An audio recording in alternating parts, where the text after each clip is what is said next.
You're watching WGAL 8. Now, coverage you can count on continues from the Susquehanna Valley's most watched news team. This is News 8 at 6 in HD. A wall of flames. This is what firefighters saw when they arrived on the scene of a house fire in Lancaster. Good evening. I'm Ron Martin. And I'm Kim Lemon. News 8's Brian Roach was on the scene right after the fire started. He joins us live from Coral Street. What's the latest, Brian? Well, Kim and Ron, the latest is that we are in the final stages of cleanup here. There's just one fire truck left here at the scene, and just moments ago, King Street, which had been blocked off throughout the entire afternoon, just reopened. The investigation into this fire is just beginning. The homeowner where this fire took place told me that he lives alone. He said he left at 6 o'clock this morning and that the fire was spotted at about 1:30 this afternoon. I got a call from work. I was working up in Lebanon at the VA center and got a call that my house was on fire. As flames tore through his 3-story home on Coral Street, Bob Erb was working more than an hour away. I just seen a whole bunch of flame coming out from the attic, and it was really calming down. We do also have some of the siding being taken off the exterior. Firefighters say daytime fires like this present a special challenge for them. When they arrive on the scene, they don't know if anyone's inside a blazing home like this. Heavily involved. They made several attempts to get inside, but it was deemed too dangerous, so we pulled them out. More than an hour after the fire started, Bob Erb finally arrived at his house, but he wasn't concerned about his damaged property. Just thinking about my dog. That's my main concern. The rest is all secondary.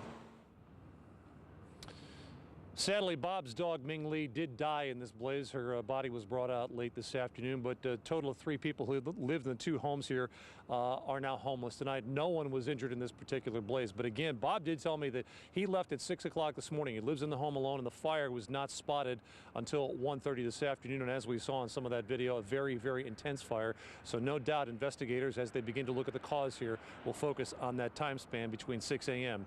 and 1:30 this afternoon. Ron, back to you. Still a devastating loss for the people who live there. All right, thank you, Brian. On to Cumberland County, where Marines are accused of stealing government property, and a Susquehanna Valley business is accused of buying it. News 8's Cumberland County reporter Matt Arcaro joins us live from the store on West King Street in Shippensburg that was raided. Hi, Matt. Hi, Kim. The Weekend Warrior military supply store has been in downtown Shippensburg for years, and some of its most frequent customers were in law enforcement. But now, seeing the building like this all boarded up, a lot of people in town are wondering what happened. There you go, sir. From her vantage point at the Shippensburg Select Diner, Alyssa Albright could not believe the news about the business next door. It's mind-blowing that, something in our community like this was happening, and from people that we would never suspect. Next door was the Weekend Warrior military supply store. The owners, Denise and Gary Russell, are in jail, each held on $1 million bail. They're accused of buying thousands of dollars in stolen U.S. government property, like military uniforms, equipment, and accessories, and then selling it. Military is something to be proud of, and this is just doing a disservice to that, According to multiple search warrants filed in this case, the stolen gear came from Camp Lejeune military base. There, last month, police busted a group of Marines for breaking into government buildings, stealing equipment, and then selling it. Records show Denise Russell told the undercover agents who came to her store she knew what she was buying was stolen and wanted to order more. It's the talk of the town right now. Michael Collins owns the tattoo parlor across the street. He said he noticed Weekend Warrior seemed to always be busy, and he would run into the Russells at the post office as they shipped off boxes of merchandise. I always thought it was a good business. The people were very nice people. I guess everybody's capable of doing something wrong. And according to the search warrant, the Russells told the undercover agents that they were storing the stolen property at a garage behind their house in Southampton Township. Their house and their garage have also been raided and boarded up. We're told this investigation is not over. Kim? All right, live in Cumberland County. Thank you, Matt. And we're following some breaking news right now out of California, where the U.S. military says 4 Marines have been killed during a training accident at Camp Pendleton. It happened around 11 o'clock West Coast time. The identities of the Marines have not been released. The Corps is investigating. We continue to update you on some breaking news out of Pittsburgh, where 3 students were shot outside Brashear High School this afternoon. Police say they have 6 people in custody for questioning. A Pittsburgh police spokeswoman says the shooting happened after school and may have stemmed from a drug-related dispute between students at the school last month. Police say none of the victims was seriously hurt. Stay with News 8 on air, online, and on WGAL Mobile for updates on this shooting. Tonight's Learning Matters is from Lebanon County and concerns for school safety. The Northern Lebanon School District will now have armed off-duty state troopers in its schools. News 8's Lebanon County reporter Barbara Barr tells us the district hopes this move will make the schools safer. State troopers from Lebanon County will soon be making the rounds at Northern Lebanon schools. When you have a barracks that's in your school district, it's something that we really want to take advantage of. Superintendent Dr. Don Bell signed a contract with the Pennsylvania State Police to have armed off-duty officers patrol the halls of his schools 2 hours a day. It's a safety measure he hopes will prevent violence. It is reality. It has been reality in a variety of different places. I wish it would stop immediately, but we don't want that reality to come true here. If we have a way to prevent it, we believe this is a step to do that. This is not a reaction to an incident at a Northern Lebanon school, but it is in response to violence that has happened at schools across the country. In a time when safety and security is key across the nation, we want to make sure we're in the forefront of being preventative. A state police officer based in Reading who has set up similar programs in other schools says troopers are not there to scare people, but to be there as a resource. Northern Lebanon used to have an unarmed school enforcement officer paid by the district, but the position was cut. Hiring state troopers will cost the district less money. The district has already implemented other safety measures such as security cameras and new training procedures. There's no place around where you're 100% safe. We just believe that having those individuals here will give us a better opportunity to provide a safer environment. The troopers taking on this assignment will go through special training. In Fredericksburg, Barbara Barr, News 8. According to the contract, the troopers will be paid an overtime rate of $75 an hour. The school district hopes to use grant money to pay the wages. Stuck with a big mess, and now it looks like a big bill as well. We first showed you this video last month after a sewer line broke, backing up into several homes. Residents who are not at fault have been wondering who is going to foot the bill. News 8's Lancaster County reporter Caitlin Smith found out. Take them nails out. Nails 91-year-old Jiggs Warner put in himself. Oh, that's junk that came out of the kitchen. Handmade cabinets for a basement he built and is now bare. So I'm cleaning the mess up they made, not I made. This is the mess he's talking about. This is video from his next-door neighbor's house on West Charlotte Street, but he says the same thing happened to him. Well, I was dumbfounded. I'll just tell you, I couldn't believe this. We'll do everything in our power to take care of these people. What's in your power? We don't know. The Millersville Borough Council president says it's not in the borough's power to pay for the residents' repairs with taxpayer dollars. He says that's because the break in the sewer line was caused by a break in the water line, and that's owned by Lancaster City. He says if council members tried to take it into their own hands, then the borough could come back at us as individuals and sue us for that money, personally.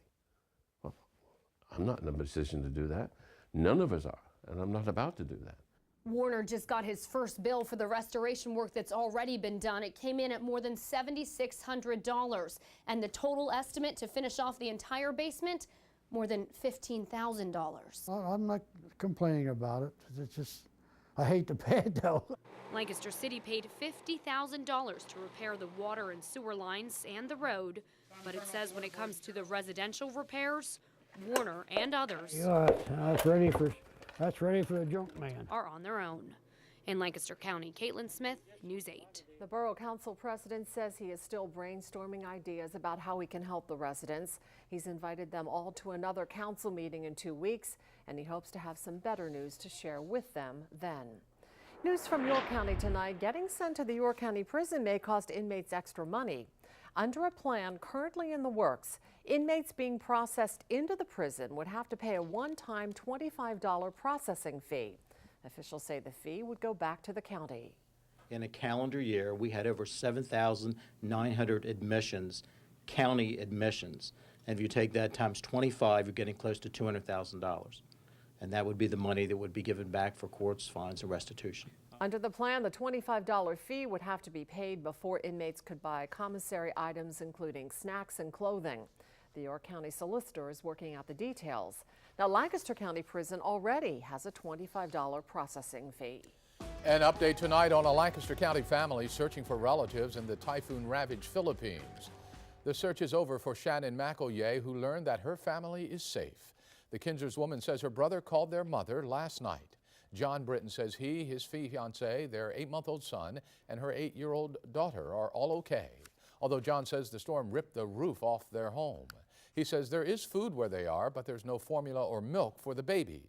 John also says his island is not expected to have the electricity restored until January. To Dauphin County now, where the county is buying blighted properties. The goal, fix up as many as possible. News 8's Dauphin County reporter Portia Johnson shows us the first property that'll be purchased. Dauphin has a lot of blighted homes, like this one in the 200 block of Lincoln Street. When I grew up here, it used to be the nicest house on the block. It used to be one of the nicest houses on the block. Now it has major problems. There's water problems, there's odor problems, there's animal problems. Lucinda Pollard Parker feels it's hurting the value of her home, and that's a problem Dauphin County Commissioner George Hartwick understands. We know that if there's one blighted property that's in a block, it may reduce the value up to 20 to 25%. He says the county's Land Bank Authority, a group tasked with fixing up blighted and vacant properties, recently made the decision to move forward and buy its first property. And it's the one that's next to Parker's house. The Land Bank will use the county's gaming funds to rehab the home.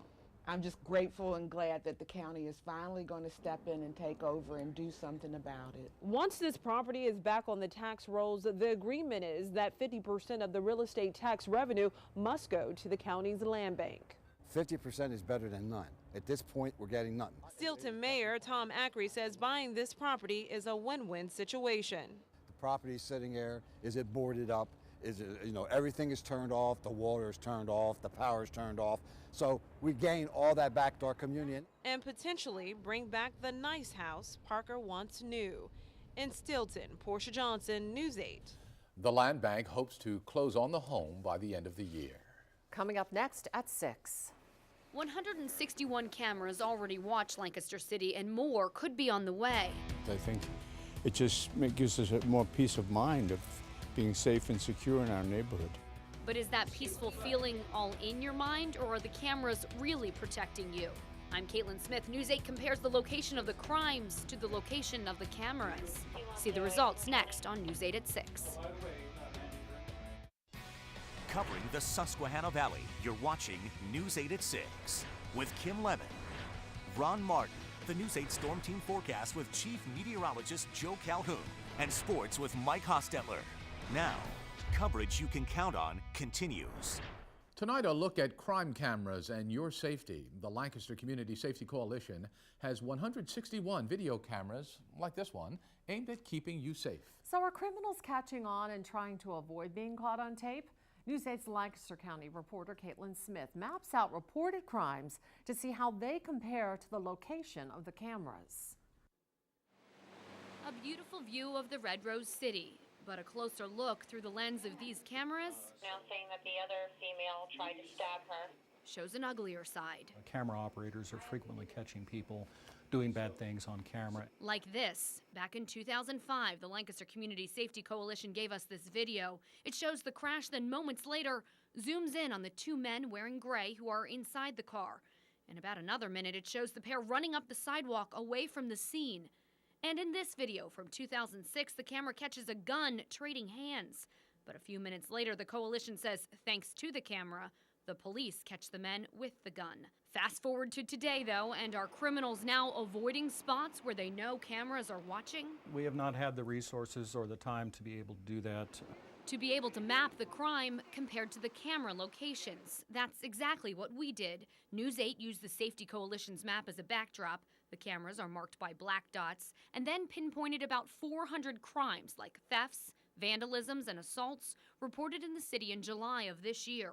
Those are shown here in red. Look at this. There's hardly anything here. There is, and it's scattered throughout here, but there's a lot over here and up in here. Yes, and I'm very shocked, what you're showing me. Rafael Rodriguez lives near the corner of South Lime and Chester Streets on the city's southeast side, a spot where there are a lot of cameras, and in July, little crime. I feel safe with the camera. Yes, I'll be honest with you. I think it just gives us more peace of mind of being safe and secure in our neighborhood. Frank Burns' neighborhood also is covered by cameras. He lives by Musser Park. Now the cameras are in black and the crime is in red. So obviously there's still crime happening around here. Yes. What do you think about that? Well, no one likes to see crime happening around where they live because they don't want to become a victim, of course. Frank says regardless of what the map shows, if he's going to be walking down an alley by himself at night, he'd still rather it be one that has one of these. If you can't have a bodyguard, it'd be nice to have a camera, somebody watching. And as far as a false sense of security, the coalition says that's fine. It says as long as people feel safe, they are more likely to be out in the community, and it says that is proven to help prevent crime. Crime is dependent not just on cameras, it's dependent upon an effective police department and an engaged citizenry. I think we have both here in Lancaster. Caitlin Smith, News 8. Caitlin says some residents still fear that criminals would just wear masks and hoodies to hide from the cameras. Ideally, the Lancaster Community Safety Coalition would like to add another 55 cameras, but it says it doesn't have the money to do that right now. Taking a look at our Hanover, York County Skycam, the News 8 forecast is next.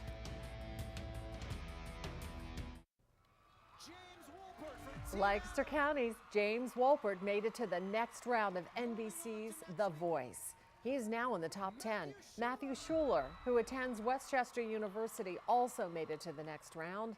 The next performance for them both is Monday night at 8 on WGAL. Now, the News 8 Storm Team forecast with Chief Meteorologist Joe Calhoun. Yeah, a little bit of a chill certainly out there. Look at the numbers all across the region. Already down 28 in Bradford. It's still 42 in D.C., but that's kind of chilly there. Most of the numbers around here, yeah, down in the lower to mid 30s. Already 27, the cold spot in York Thomasville Airport, up at Selinsgrove. Some of the low spots, that cold air drains in there. Now the wind chills have let up a little bit. The winds have died off, but still it makes it feel like it's below freezing out there as you're heading out this evening. Kind of calm, kind of cool, and kind of chilly. 35 right now.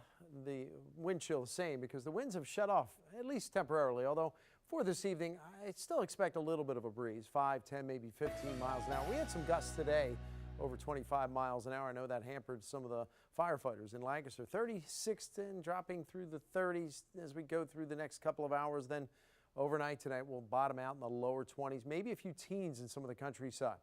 We're going to have the perfect combination, clear, calm, and cold. And then for tomorrow, our winds will start to pick up, but out of the southwest. The last couple of days have been coming from the north with sunshine. That should get us back up near 50. Still a little below normal, but a little bit better. Yet today, only 41 after a 29-degree low this morning. No rain or snowfall in the past 24 hours. You can see that cold air all the way down to Atlanta and Chicago, but it's moderating. This cold air mass is over the northeast, starting to move away. Look at the milder air, 60s. They were up near 70 in Denver. That's that Chinook wind coming off the mountains, and that may start to help us warm up a little bit. You see the clouds have been coming toward us from the north. They're starting to really dry up. And look at all the clear skies all the way back out to the Rockies. Well, that's because high pressure is in command, and that's giving us that northerly flow of air. But as we go through the next couple of days, watch what happens. By tomorrow, that high builds in tomorrow morning, so it's clear, it's calm, it's cold, but then it starts to slip to the south of us. We start to turn those winds to the southwest. Should make it a little bit milder this front week. It's going to fall apart. We will start to get a little more moisture coming in as we head into Friday. Maybe a little more high-level cloudiness coming through, but all in all, not a bad-looking forecast as we go through the next couple of days. So a cold one tonight, then we turn those winds around so we get back up near 50 tomorrow, and I think Friday we're in the 50s. As we go through Saturday, we probably get back up into the mid-50s. Again, there could be a sprinkle, more clouds around, but I think a better chance of a shower. Not a high likelihood, but a better chance later on Sunday. Best bet of rain appears now in the 7-day to come in on Monday. That's with another cold front. And after near 60 on Monday, it's back in the 40s by Wednesday. A little break in there. There's your winter forecast. Yeah. All right, Got thank it. you, Joe. Thanks, Joe. Coming up tonight on News 8 at 10 and 11, the new way criminals can get your PIN number and hack into your smartphone. And what doctors will be looking for the next time you go in for a checkup. And why some Harrisburg residents are being overcharged on their water bills. Another record high on Wall Street. The Dow finished up 71 points on an optimistic outlook for holiday shopping from Macy's and JCPenney. The Nasdaq gained 45 and the S&P 500 was up 14. Now, News 8 Sports with Mike Hostetler. The matchups get even juicier for round 2 of the district football playoffs, and we've got a Lulu in Quad A. Hempfield hasn't made it past the first round since 2005. The Black Knights won on the road at Central Dauphin last week to set up a round 2 matchup on the road against another Mid-Penn power, Cumberland Valley, Friday night. Around practice and everything, the guys have really picked it up, and especially going in and beating a team like Central Dauphin, because we've had tests this year against Central and Wilson and Penn Manor, and those are our 3 losses. And so to come back now and beat a team like Central Dauphin at Central Dauphin was huge for us, and I think it's really big going into next week against Cumberland Valley. It's just a matter of going up there and you know, not getting all deer in the headlights kind of approach, because we're playing a Mid-Penn team, and just play our brand of football, and it doesn't matter where we play it. The Knights and Eagles, part of a special Football Friday that will be on 15 minutes earlier this week. Join us at 11:15 for all the highlights as the district playoffs whittle the field down. Exciting. All right. Thank you, Mike. Well, York is getting into the Christmas spirit. A 30-foot blue spruce arrived this morning in Continental Square. The crane hoisted it into place. Gary Walp of Manchester donated the tree. The tree will be lighted during the city's Light Up the Night celebration on Friday, December 6th. And that does it for News 8 at 6. NBC Nightly News with Brian Williams is next. We'll see you again at 11. Until then, have a good evening. Closed